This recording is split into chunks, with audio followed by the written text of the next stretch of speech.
Halo semuanya, bertemu kembali dalam pelajaran bahasa Inggris. Pada hari ini kita akan belajar tentang announcement text atau teks pengumuman. Di materi ini kalian akan belajar bagaimana membedakan pengumuman yang disampaikan secara tertulis dengan pengumuman yang disampaikan secara lisan. Dan juga diharapkan kalian mampu untuk membuat teks pengumuman baik lisan maupun tertulis. Simak penjelasannya.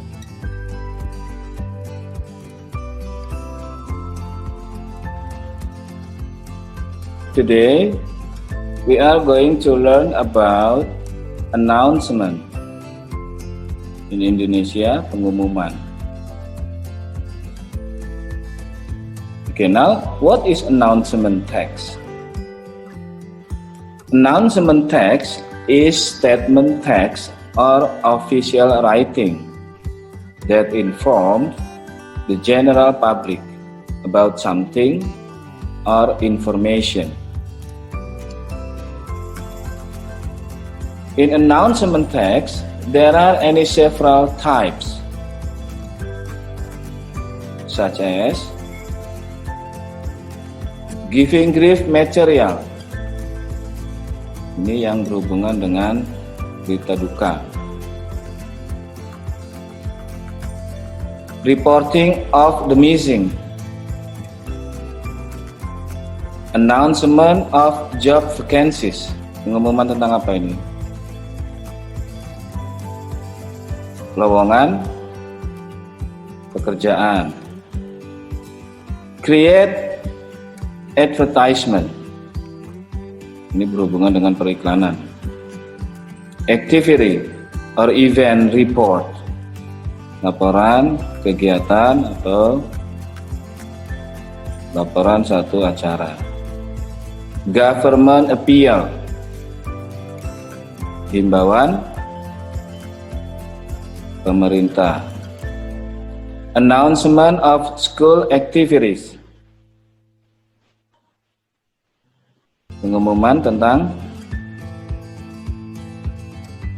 kegiatan sekolah. Okay. What is social function of announcement? Announcement atau pengumuman memiliki fungsi sosial. Apa itu?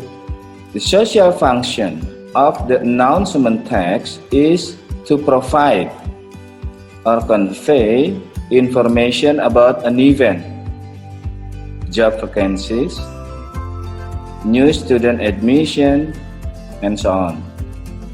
Jadi fungsi sosialnya di sini untuk memberikan informasi atau menyampaikan informasi mengenai sebuah acara atau lowongan kerja, bisa juga penerimaan mahasiswa baru dan lain-lain. Usually, the information is provided in a formal form. Biasanya informasi yang disampaikan di sini dalam bentuk resmi yang ditujukan kepada masyarakat, that aim at the general public, yang ditujukan kepada masyarakat umum, or certain circles, atau kalangan tertentu. Itu fungsi sosialnya. Berikutnya, generic structure, struktur umum dari pengumuman. Generic structure of announcement.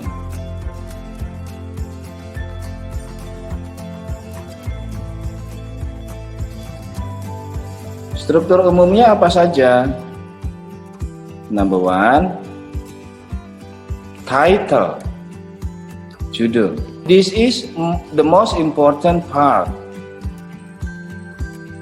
because it represents the overall content of the announcement.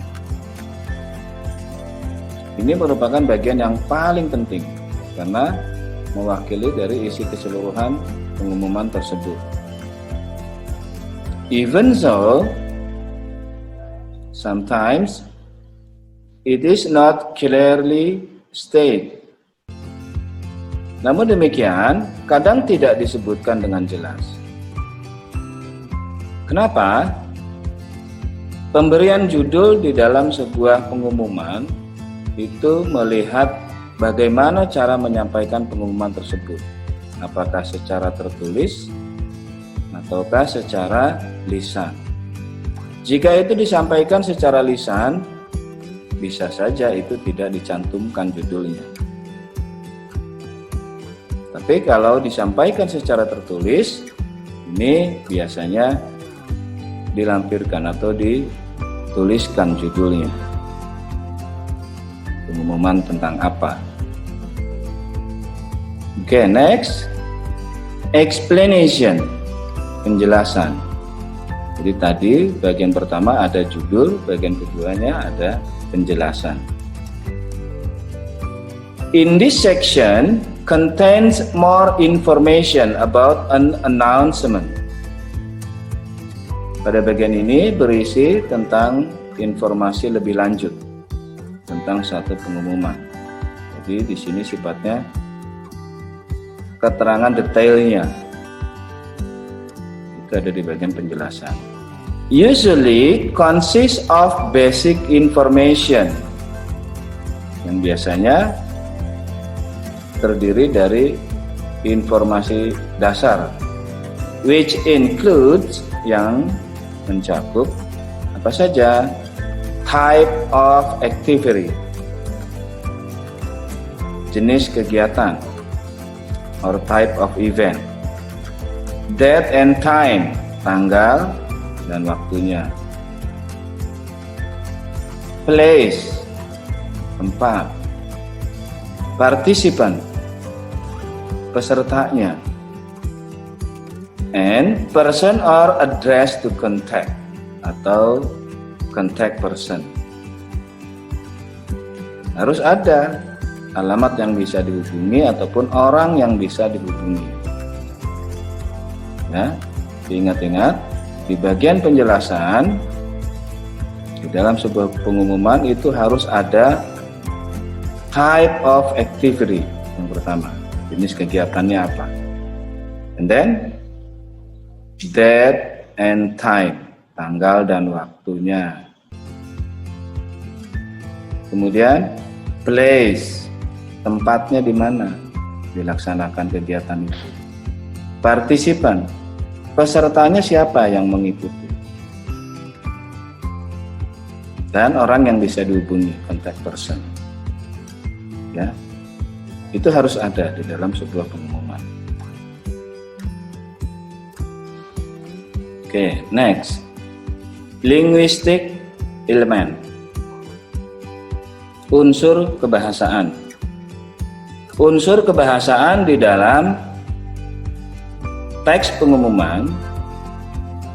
In the announcement text, the type of tenses used are simple present tense. Jadi unsur kebahasaan di dalam sebuah pengumuman itu biasanya tenses yang digunakan pertama adalah simple present tense. Kata kerja yang digunakan biasanya bentuk pertama. And then simple future tense.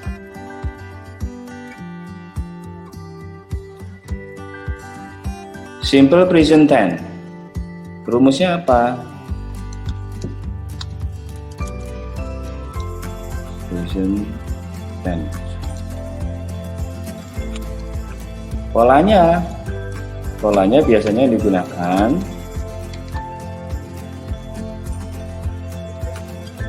subject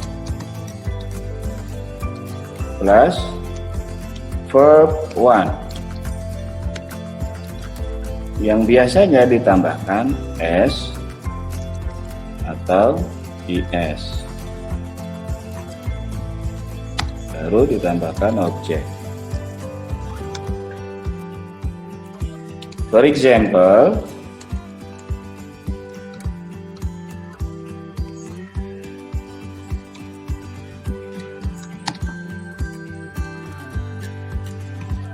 she go, karena ditambahkan s, she goes to school by foot every day.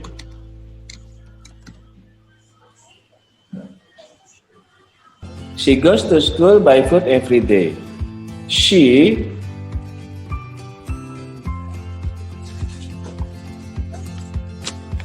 this is subject.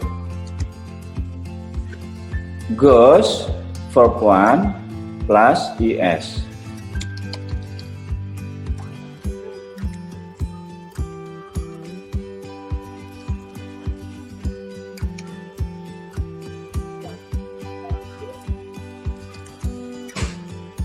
Jadi go jadi goes.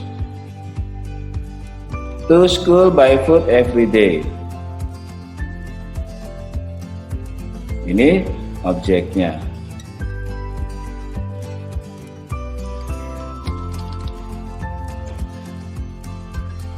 Kenapa ditambahkan s atau is?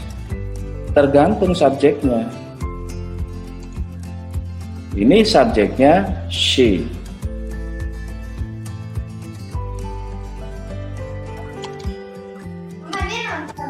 Jika subjeknya di sini, kita gunakan we.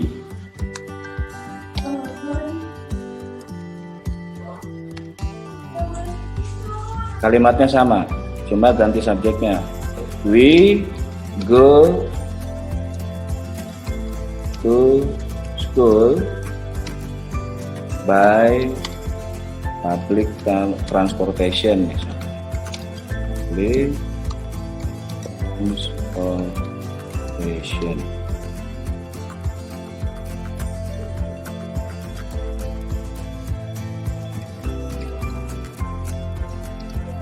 Every day. Nah, di sini go-nya tidak ditambahkan s atau is. Jadi, kata kerja yang ditambahkan s atau is itu jika subjeknya apa saja. Jika subjeknya she. Apalagi selain she, he. Apalagi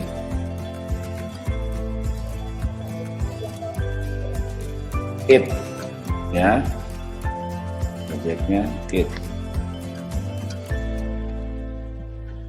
Oke, ini ditambahkan verb-nya ditambahkan s atau is.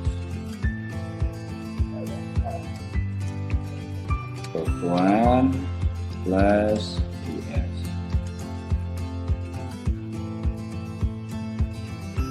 Kata kerja yang ditambahkan s jika subjeknya di sini she, he, dan it. Lalu jika subjeknya adalah we,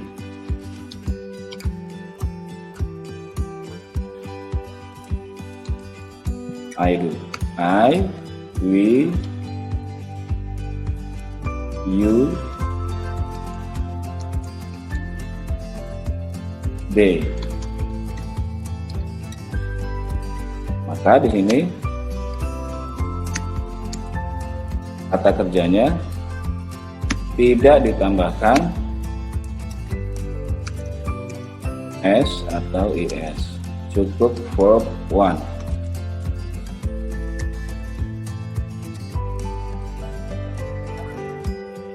Ya, seperti ini. Kalau subjeknya I, you, we, they, maka kata kerjanya tidak ditambahkan s atau is. Nah, ini biasanya yang digunakan di dalam sebuah pengumuman. Lalu ada tadi yang namanya simple future tense. Subjek plus will plus verb 1, baru tambahkan objek. Contohnya,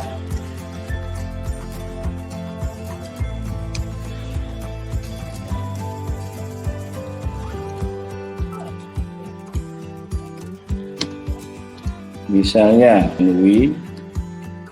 kita akan melaksanakan, we will hold the event on August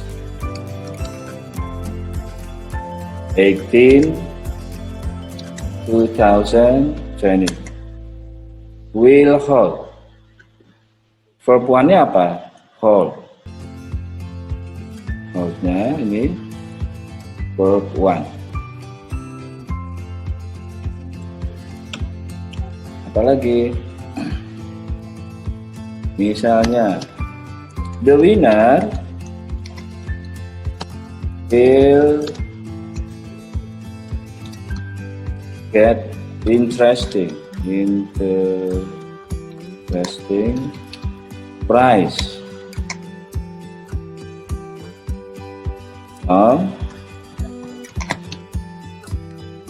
principal from our principal.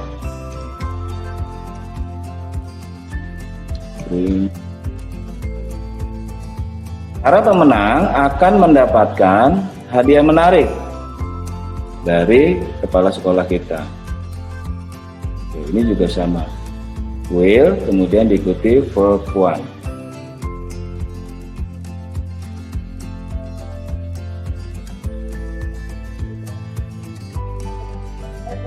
Seperti itu. But sometimes you will find the announcement.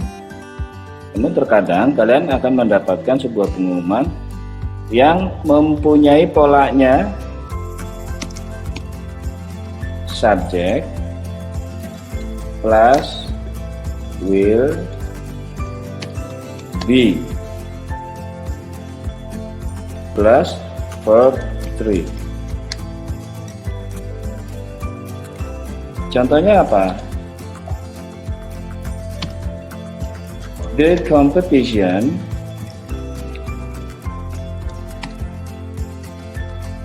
will be held on August 18, 2020.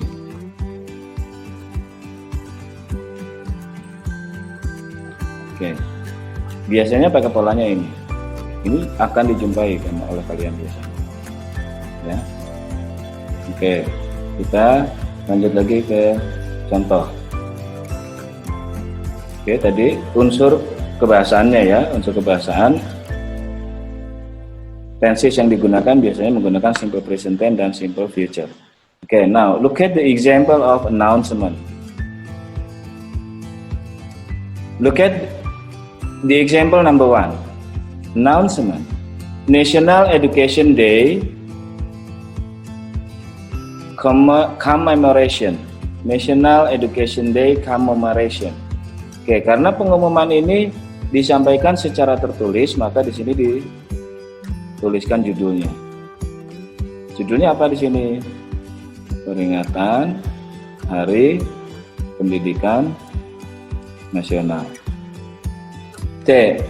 To commemorate of National Education Day 2020, it is notified to all the students of Taruna Bakti Vocational School that the school will hold a quiz competition between classes.